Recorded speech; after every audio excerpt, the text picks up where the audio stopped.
जय श्री कृष्ण भक्तों, श्रीमद् भगवद गीता अध्याय 5 श्लोक 13।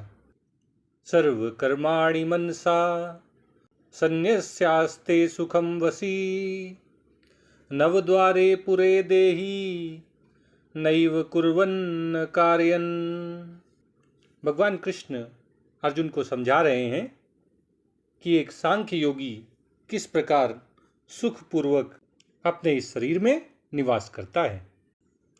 भगवान कहते हैं कि जब मनुष्य अपने मन अपनी इंद्रियों को अपने वश में कर लेता है और अपने मन से समस्त कर्मों का परित्याग कर देता है, तब वह आत्मसंयमी देहधारी 9 द्वारों वाले इस नगर में, इस भौतिक शरीर में बिना कुछ करते हुए और मन इंद्रियों आदि से बिना कुछ करवाते हुए सुखपूर्वक रहता है, निवास करता है।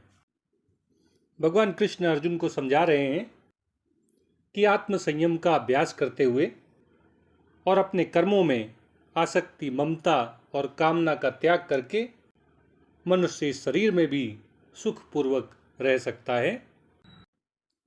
भगवान कहते हैं कि एक सांख्य योगी अपनी इंद्रियों को, अपने मन को अपने वश में कर लेता है।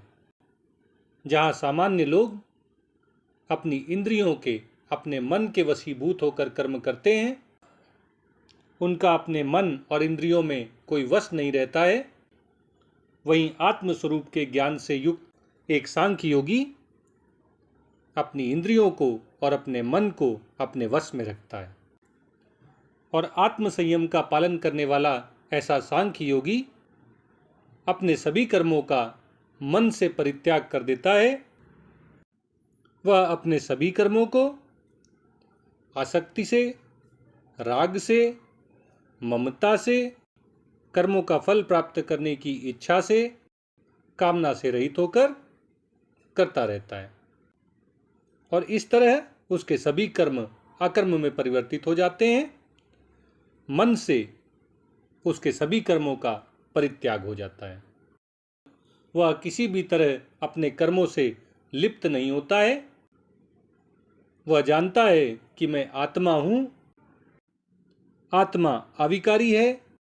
ये आत्मा न तो किसी कर्म को करने वाला करता ही है और न ही कर्मों के फलों का भोगता ये आत्मा है।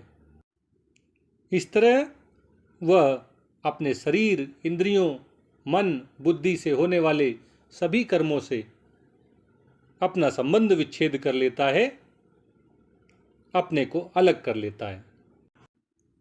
इस प्रकार वह न तो कोई कर्म करता ही है और न ही वह इंद्रियों, मन, बुद्धि आदि को किसी कर्म को करने के लिए प्रेरित करता है। अर्थात वह अपनी इंद्रियों, मन, बुद्धि से कोई कर्म करवाता भी नहीं है। इस प्रकार न तो कर्म करते हुए और न ही कर्म करवाते हुए, अर्थात बिना कुछ किए कराए, वह इस 9 द्वार वाले नगर में सुखपूर्वक रहता है। 9 द्वार वाला नगर क्या है? पुराने जमाने में जो नगर बनाए जाते थे, उनकी चारों तरफ से किलेबंदी रहती थी। नगर में प्रवेश करने के लिए सभी लोग इस किले में स्थित द्वारों का ही उपयोग करते थे। हमारा ये शरीर भी एक नगर के समान ही है, जिसमें 9 द्वार हैं। आँखों के 2 द्वार, कानों के 2 द्वार, नासिका के 2 द्वार, मुंह का 1 द्वार, गुदा का 1 द्वार और उपस्थ अर्थात जन्नेन्द्रिय का 1 द्वार।